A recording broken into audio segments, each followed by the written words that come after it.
Hi friends, chapati phulka and అన్నంలోకి healthy recipe palak paneer ఎలా తయారు చేయాలో చూపిస్తాను. ఫస్ట్ ఒక గిన్నెలోకి వాటర్ని తీసుకొని వాటర్ వేడెక్కుతుండగా శుభ్రంగా వాష్ చేసుకున్న ఒక పాలకూర కట్టని వాటర్లోకి వేసుకొని 4 to 5 minutes లో ఫ్లేమ్లో పెట్టుకొని ఉడికించుకోవాలి.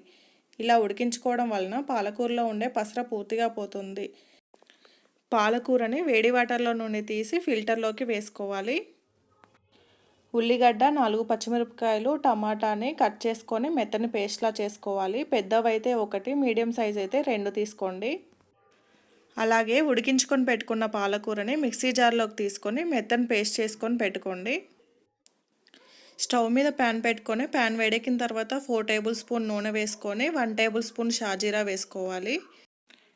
ఆనియన్, మిర్చి పేస్ట్ వేసుకొని బాగా వేయించుకోవాలి. ఉల్లిపాయ పేస్ట్ కాస్త వేగిన తర్వాత టమాటా పేస్ట్ వేసుకొని వేయించుకోవాలి. టమాటా పేస్ట్ని 2 నిమిషాలు వేయించుకున్న తర్వాత 1 టేబుల్ స్పూన్ అల్లం వెల్లుల్లి పేస్ట్ని వేసుకొని వేయించుకోవాలి.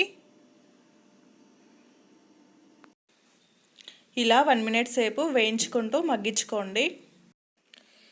1/2 టేబుల్ స్పూన్ పసుపు, 1/2 టేబుల్ స్పూన్ ధనియా పౌడర్, 1/2 టేబుల్ స్పూన్ జీరా powder, 1/2 tablespoon garam masala powder వేసుకొని వేయించుకోండి. ఇలా 1 minute సేపు వేయించుకోండి. మసాలాలు పూర్తిగా వేగిన తర్వాత మీ టేస్ట్కి సరిపడా 1 టేబుల్ సాల్ట్, అలాగే 1 టేబుల్ స్పూన్ కారంని కూడా వేసుకొని వేయించుకోండి.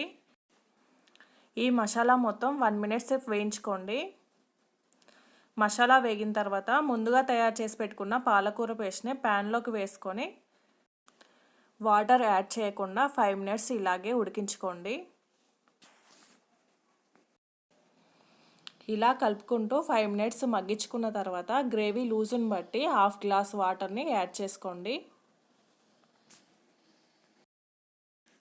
ఒకసారి టేస్ట్ చూసుకొని మీ టేస్ట్ సరిపడా కారం, ఉప్పును యాడ్ చేసుకోండి. దీంట్లో కొంచెం కారం, ఉప్పు పడుతుంది, నేను యాడ్ చేసుకుంటున్నాను.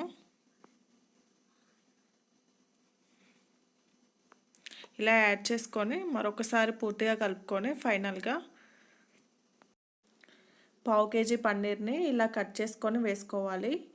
మీకు చిన్న ముక్కలుగా కావాలనుకుంటే చిన్న ముక్కలుగా కూడా కట్ చేసుకొని వేసుకోవచ్చు. పన్నీర్ని వేసుకునే ముందు వేడి వాటర్లో ఒకసారి ముంచి తీసి ముక్కలుగా కట్ చేసుకొని వేసుకోండి. ఇలా అయితే చాలా బాగుంటుంది. ప్యాన్ మీద మూత పెట్టుకొని మరో 5 నిమిషాలు లో ఫ్లేమ్లో ఉడికించుకోవాలి.